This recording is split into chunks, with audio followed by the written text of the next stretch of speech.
Ruth, chapter 1.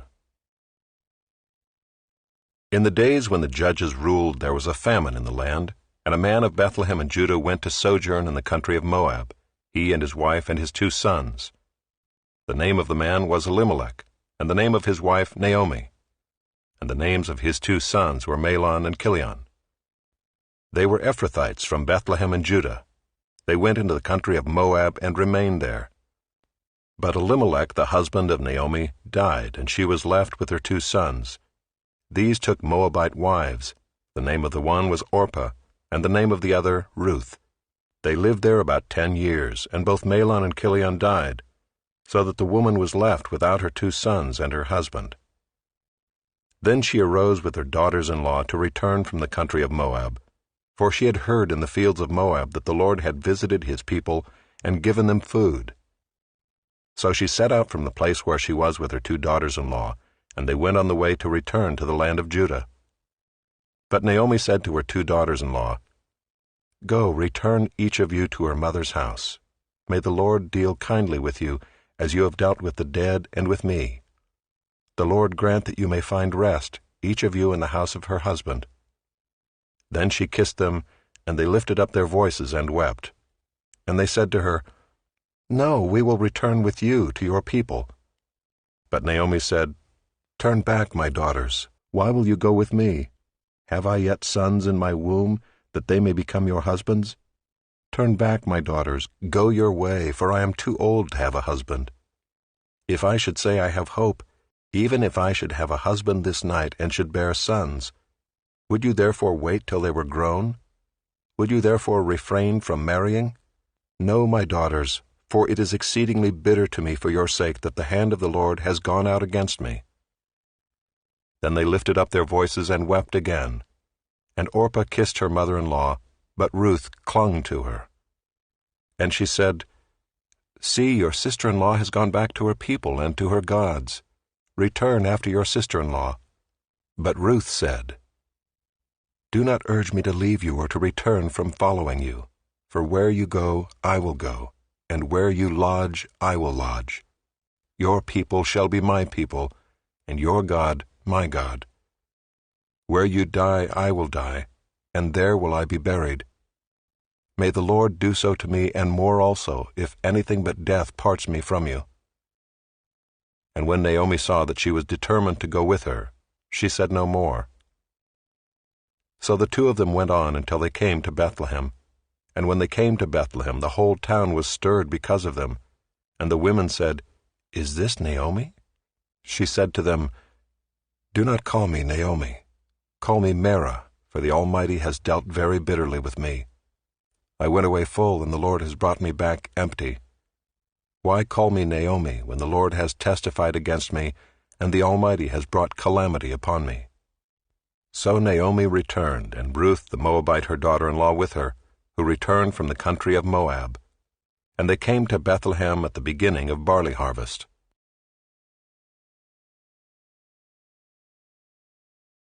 Chapter 2. Now Naomi had a relative of her husband's, a worthy man of the clan of Elimelech, whose name was Boaz. And Ruth the Moabite said to Naomi, "Let me go to the field and glean among the ears of grain after him, in whose sight I shall find favor." And she said to her, "Go, my daughter." So she set out and went and gleaned in the field after the reapers, and she happened to come to the part of the field belonging to Boaz, who was of the clan of Elimelech. And behold, Boaz came from Bethlehem, and he said to the reapers, "The Lord be with you." And they answered, "The Lord bless you." Then Boaz said to his young man who was in charge of the reapers, "Whose young woman is this?" And the servant who was in charge of the reapers answered, "Oh, she is the young Moabite woman who came back with Naomi from the country of Moab. She said, 'Please let me glean and gather among the sheaves after the reapers.' So she came, and she has continued from early morning until now, except for a short rest." Then Boaz said to Ruth, "Now listen, my daughter. Do not go to glean in another field, or leave this one, but keep close to my young women. Let your eyes be on the field that they are reaping, and go after them. Have I not charged the young men not to touch you? and when you are thirsty, go to the vessels and drink what the young men have drawn." Then she fell on her face, bowing to the ground, and said to him, "Why have I found favor in your eyes, that you should take notice of me, since I am a foreigner?" But Boaz answered her, "All that you have done for your mother-in-law since the death of your husband has been fully told to me, and how you left your father and mother and your native land, and came to a people that you did not know before. The Lord repay you for what you have done, and a full reward be given you by the Lord, the God of Israel, under whose wings you have come to take refuge." Then she said, "I have found favor in your eyes, my lord, for you have comforted me and spoken kindly to your servant, though I am not one of your servants." And at mealtime Boaz said to her, "Come here and eat some bread and dip your morsel in the wine." So she sat beside the reapers, and he passed to her roasted grain, and she ate until she was satisfied, and she had some left over. When she rose to glean, Boaz instructed his young men, saying, "Let her glean even among the sheaves, and do not reproach her. And also pull out some from the bundles for her, and leave it for her to glean, and do not rebuke her." So she gleaned in the field until evening. Then she beat out what she had gleaned, and it was about an ephah of barley. And she took it up and went into the city. Her mother-in-law saw what she had gleaned. She also brought out and gave her what food she had left over after being satisfied. And her mother-in-law said to her, "Where did you glean today, and where have you worked? Blessed be the man who took notice of you." So she told her mother-in-law with whom she had worked, and said, "The man's name with whom I work today is Boaz." And Naomi said to her daughter-in-law, "May he be blessed by the Lord, whose kindness has not forsaken the living or the dead." Naomi also said to her, "The man is a close relative of ours, one of our redeemers." And Ruth the Moabite said, "Besides, he said to me, 'You shall keep close by my young men until they have finished all my harvest.'" And Naomi said to Ruth her daughter-in-law, "It is good, my daughter, that you go out with his young women, lest in another field you be assaulted." So she kept close to the young women of Boaz, gleaning until the end of the barley and wheat harvests, and she lived with her mother-in-law.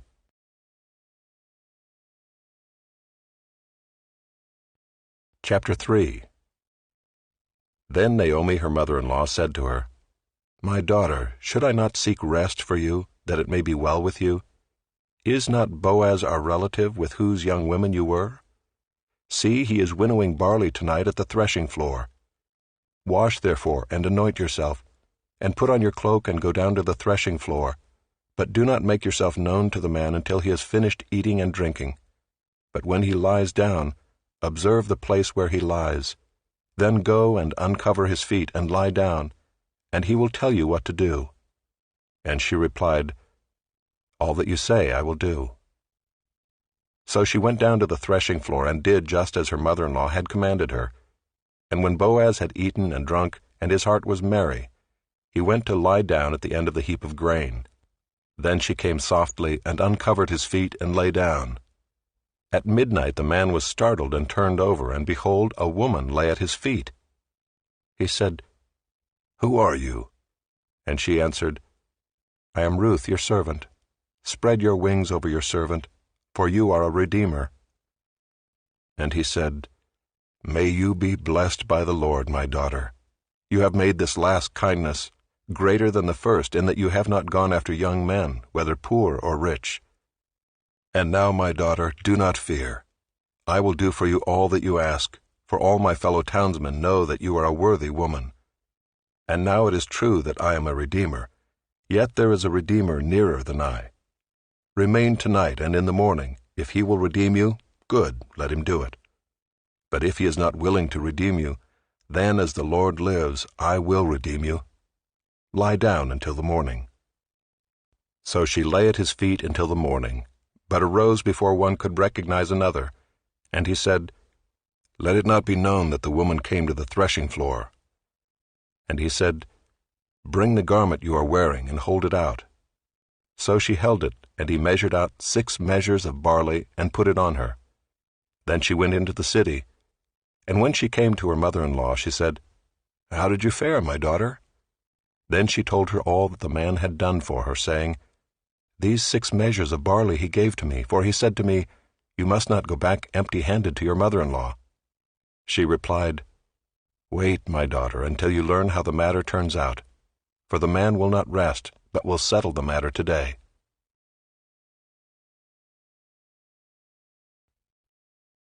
Chapter 4. Now Boaz had gone up to the gate and sat down there, and behold, the Redeemer, of whom Boaz had spoken, came by. So Boaz said, "Turn aside, friend, sit down here." And he turned aside and sat down. And he took 10 men of the elders of the city and said, "Sit down here." So they sat down. Then he said to the Redeemer, "Naomi, who has come back from the country of Moab, is selling the parcel of land that belonged to our relative Elimelech.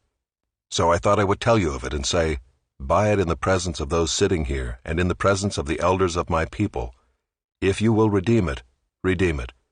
But if you will not, tell me, that I may know, for there is no one besides you to redeem it, and I come after you." And he said, "I will redeem it."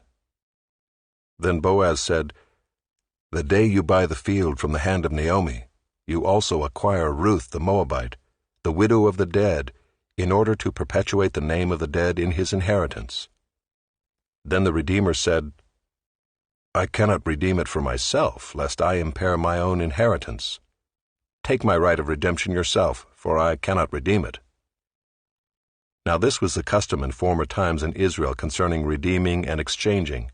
To confirm a transaction, the one drew off his sandal and gave it to the other, and this was the manner of attesting in Israel. So when the Redeemer said to Boaz, "Buy it for yourself," he drew off his sandal. Then Boaz said to the elders and all the people, "You are witnesses this day that I have bought from the hand of Naomi all that belonged to Elimelech, and all that belonged to Chilion and to Mahlon. Also Ruth the Moabite, the widow of Mahlon, I have bought to be my wife, to perpetuate the name of the dead in his inheritance, that the name of the dead may not be cut off from among his brothers, and from the gate of his native place. You are witnesses this day." Then all the people who were at the gate and the elders said, "We are witnesses. May the Lord make the woman who is coming into your house, like Rachel and Leah, who together built up the house of Israel. May you act worthily in Ephrathah, and be renowned in Bethlehem. And may your house be like the house of Perez, whom Tamar bore to Judah, because of the offspring that the Lord will give you by this young woman." So Boaz took Ruth, and she became his wife. And he went into her, and the Lord gave her conception, and she bore a son. Then the women said to Naomi, "Blessed be the Lord, who has not left you this day without a redeemer, and may his name be renowned in Israel. He shall be to you a restorer of life and a nourisher of your old age. For your daughter-in-law who loves you, who is more to you than 7 sons, has given birth to him." Then Naomi took the child, and laid him on her lap, and became his nurse. And the women of the neighborhood gave him a name, saying, "A son has been born to Naomi." They named him Obed. He was the father of Jesse, the father of David. Now these are the generations of Perez. Perez fathered Hezron. Hezron fathered Ram. Ram fathered Amminadab. Amminadab fathered Nahshon. Nahshon fathered Salmon. Salmon fathered Boaz. Boaz fathered Obed. Obed fathered Jesse. And Jesse fathered David.